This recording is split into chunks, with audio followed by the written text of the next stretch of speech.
بہت مدت ہوئی۔ ملک ایران کے مشہور شہر تبریز میں ایک غریب اندھا فقیر رہتا تھا۔ وہ منہ اندھیرے اٹھتا، بائیں ہاتھ میں لکڑی کا ایک بڑا سا پیالہ لیتا اور دائیں ہاتھ میں لاٹھی سنبھال کر بازاروں میں بھیک مانگنے نکل کھڑا ہوتا۔ سارا دن گلی گلی کوچے کوچے بھیک مانگتا، اور جب سورج مغرب کی طرف جھکنے لگتا تو شہر سے باہر اپنی ٹوٹی پھوٹی جھونپڑی میں رات بسر کرنے آ جاتا۔ اندھے فقیر کی آواز میں بڑا درد تھا۔ بھیک مانگتے ہوئے وہ طرح طرح کی نصیحت امیز جملے اونچی آواز میں کہتا جاتا۔ یہ جملے ان لوگوں کے دلوں پر بہت اثر کرتے جن کے دروازوں پر اندھا فقیر روزانہ بھیک مانگنے جایا کرتا تھا۔ کبھی وہ کہتا، اے لوگو، غرور نہ کیا کرو، غرور کا سر ہمیشہ نیچا ہوتا ہے۔ جس نے غرور کیا وہ دنیا میں بھی ذلیل و خوار ہوا اور آخرت میں بھی ذلیل و خوار ہوا۔ اے لوگو، انصاف اور دیانت داری سے کام لو۔ یاد رکھو، جو دوسروں کو دھوکہ دیتا ہے خدا اس سے ایک روز سب کچھ چھین لیتا ہے۔ اے لوگو، مجھے دیکھو، میں بھی تمہاری طرح آنکھوں والا تھا۔ کبھی اس شہر میں میری بھی بڑی عزت تھی، لیکن آج اپنے گناہوں کی سزا پا رہا ہوں۔ خدا کے لیے کبھی کسی کو دھوکہ نہ دو۔ اس قسم کی آوازیں لگاتا ہوا ایک روز وہ شہر کے گلی کوچوں میں گھوم رہا تھا کہ ایک امیر آدمی نے اس سے کہا، بابا، میں بہت عرصے سے تمہیں دیکھ رہا ہوں اور جو آوازیں تم لگاتے ہو وہ بھی سنتا ہوں۔ ایسا لگتا ہے کہ تم نے بڑی مصیبتیں جھیلی ہیں۔ آؤ آج میرے پاس بیٹھو اور اپنی رام کہانی سناؤ۔ فکر مت کرو، جس قدر بھیک تمہیں دن رات گھوم پھرنے کے بعد شہر سے ملتی ہے وہ میں تمہیں دوں گا۔ شرط صرف یہ ہے کہ اپنی دکھ بھری داستان سچ سچ سناؤ۔ اندھے فقیر نے اپنی لاٹھی اور بھیک مانگنے کا پیالہ وہیں زمین پر رکھ دیا اور اس نیک دل امیر آدمی کو دعائیں دیتے ہوئے بولا، میاں، خدا تمہیں خوش رکھے۔ مجھ غریب کی آپ بیتی سن کر کیا کرو گے؟ بس جو میں کہا کرتا ہوں اس پر عمل کیے جاؤ۔ میں ایسا ذلیل اور سنگ دل شخص ہوں کہ میری داستان سننے کے بعد تم مجھے دھتکار کر اپنے گھر سے نکال دو گے۔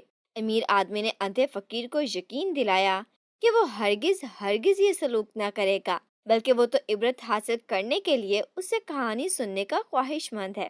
اندھے فقیر نے ٹھنڈی آہ بھر کر یوں اپنی کہانی شروع کی، جناب، میں شہر تبریز کا ہی رہنے والا ہوں اور اپنے باپ کا اکلوتا بیٹا تھا۔ اس نے بڑی شفقت اور محبت سے میری پرورش کی۔ میری ماں مجھے چھوٹا سا چھوڑ کر ہی مر گئی تھی اور میری دیکھ بھال کرنے والا میرے باپ کے سوا کوئی اور نہ تھا۔ میرا باپ نہایت غریب آدمی تھا، سارا دن گھوم پھر کر مختلف چیزیں بازاروں میں بیچتا۔ وہ اپنے کام میں بڑا محنتی اور دیانت دار تھا، اس لیے خدا نے اس کے کاروبار میں بڑی برکت دی۔ آہستہ آہستہ اس کے پاس خاصی دولت جمع ہو گئی اور اس کے شہر کے ایک با رونق بازار میں دکان خرید لی۔ کچھ عرصے بعد اس نے جواہرات کی خرید و فروخت کا کاروبار شروع کیا۔ شہر میں میرے باپ کی بڑی ساکھ تھی۔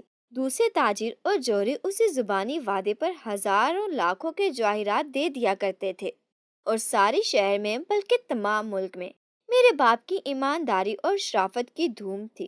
ہر شخص اس کی عزت کرتا تھا۔ رفتہ رفتہ میرا باپ اپنی انہی خوبیوں کے باعث ملک کا سب سے دولت مند جوہری بن گیا۔ مجھے اس نے برابر اپنے ساتھ کاروبار میں شامل کیا اور تجارت کی اونچ نیچ اچھی طرح سمجھائی۔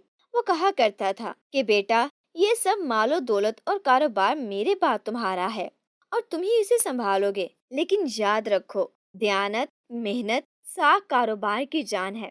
جب تم ان باتوں پر عمل کرتے رہو گے تمہیں کوئی تکلیف نہیں ہوگی، اور اگر خدا نخواستہ تجارت میں بے ایمانی، فریب اور دھوکے اور لوگوں سے جھوٹے وعدے کر کے مال خریدنا شروع کیا، انہیں رقم ادا نہ کی، تو سمجھ لو کہ ایک دن نہ صرف یہ تمام دولت تمہارے ہاتھ سے جاتی رہے گی، بلکہ تم خدا اور اس کی مخلوق کے سامنے بھی ذلیل ہوگے۔